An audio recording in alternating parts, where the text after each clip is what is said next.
Welcome back to my channel হেনামনির রান্নাঘর। আজ আমি তৈরি করে দেখাবো দাওয়াত স্পেশাল লেমন চিকেন। খেতে সুপার টেস্টি অ্যান্ড ডিলিশিয়াস একটি রান্না। দেখলে জিভে জল আসবে, স্বাদ অনেক দিন পর্যন্ত মুখে লেগে থাকবে। মাঝে মধ্যে এরকম রান্না ট্রাই করা যেতেই পারে। আশা করছি ভিডিওটি আপনাদের ভালো লাগবে। ভালো লাগলে লাইক কমেন্ট শেয়ার করতে ভুলবেন না। আর আমার চ্যানেল নতুন কোনো বন্ধু হয়ে থাকলে প্লিজ আমার চ্যানেলটিকে সাবস্ক্রাইব করে দেবেন। স্কিপ না করে পুরো ভিডিওটি দেখার জন্য অনুরোধ রইল। আসুন তাহলে দেখে নিই আমি কিভাবে তৈরি করছি। এখানে আমি 500 গ্রাম চিকেন নিয়েছি, ভালোভাবে ধুয়ে পরিষ্কার করে নিয়েছি। এখন দিয়ে দিচ্ছি 1 কাপ টক দই। এটা আমার ঘরের তৈরি করা টক দই, খুব একটা টক নয়।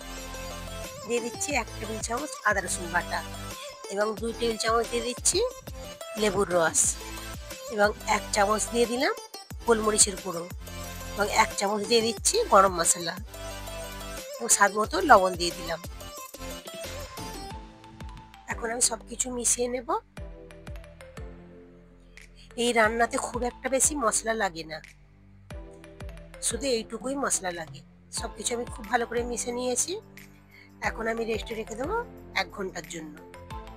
আপনারা এর থেকে বেশিও সময় ধরে রাখতে পারেন, আপনাদের হাতে যদি সময় থাকে। এখানে আমি একটি মিশ্রণ তৈরি করে নিচ্ছি। 1 টেবিল চামচ নিয়েছি কর্নফ্লাওয়ার আর 2 থেকে 3 টেবিল চামচ নিয়েছি জল। খুব ভালো করে আমি মিশিয়ে নিচ্ছি। মিশিয়ে নিয়ে আমি একটু সাইডে রেখে দিচ্ছি। এখন গ্যাসের ফ্লেম অন করে একটি কড়াই বসিয়ে দিয়েছি। দিয়ে দিচ্ছি 1/2 কাপ পরিমাণ সাদা তেল। তেলটা একটু গরম হয়ে আসলে আমি এখানে একটু গোটা মশলা ফোড়নের জন্য দেবো। তেজপাতা নিয়েছি 2টি, দারচিনি, লবঙ্গ এবং এলাচ, গোলমরিচ 1/2 চামচ করে নিয়েছি। এখন আমি ফোড়নটা দিয়ে দিলাম এবং গোটা জিরে নিয়েছি 1/2 চামচ। নেড়ে ছেড়ে ফোড়নটাকে আমি একটু ভেজে নেব। ভেজে নেওয়া হয়ে গিয়েছে। এখন যে ম্যারিনেশন করা যে চিকেন নিয়েছিলাম, শুধু চিকেনগুলোকে একটু একটু করে দিয়ে আমি ভেজে নেব। এক সাইডটা আমি 1.5 থেকে 2 মিনিট ভেজে নিয়েছি। এখন আমি উল্টে দিচ্ছি।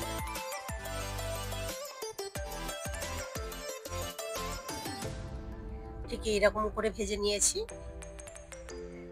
এখন যে ম্যারিনেশন করার বাকি দইটা এর মধ্যে আমি দিয়ে দিচ্ছি এবং অল্প একটু জল দিয়ে বোলটা ধুয়ে আমি দিয়ে দিলাম।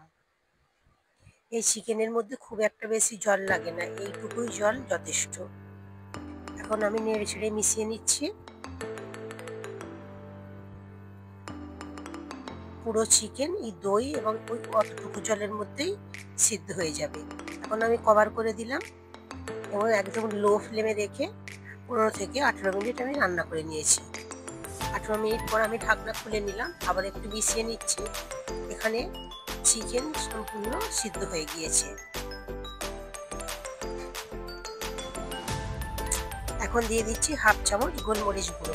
এখানে আমি গোলমরিচকে গুঁড়ো করে নিয়ে দিয়েছি এবং 3 থেকে 4টি কাঁচা লঙ্কা এইভাবে দিয়ে দিলাম এবং কিছুটা পরিমাণ ধনেপাতা কুচি দিয়ে দিচ্ছি।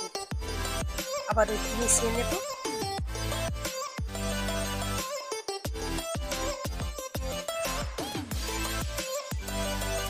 এখন যে ব্যাটারটি আমি তৈরি করেছিলাম কর্নফ্লাওয়ারে, সেটা একটু মিশিয়ে নিয়ে এর মধ্যে এখন দিয়ে দেব।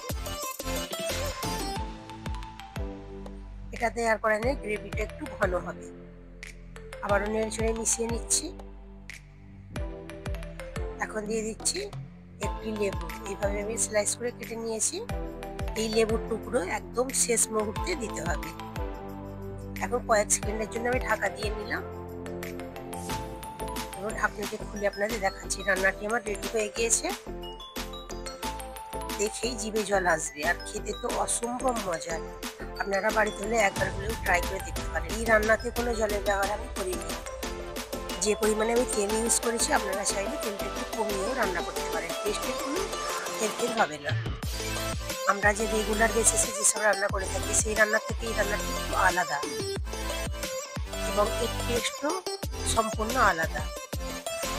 আশা করছি ভিডিওটি আপনাদের ভালো লেগেছে। এখন আমি একটি প্লেটের মধ্যে পরিবেশন করে দেখাচ্ছি।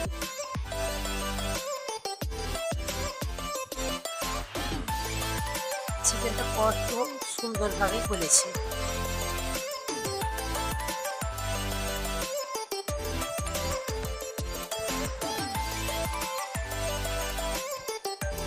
এখানে আমি ভাতের সঙ্গে পরিবেশন করেছি, আপনারা রুটির সঙ্গেও পরিবেশন করতে পারেন।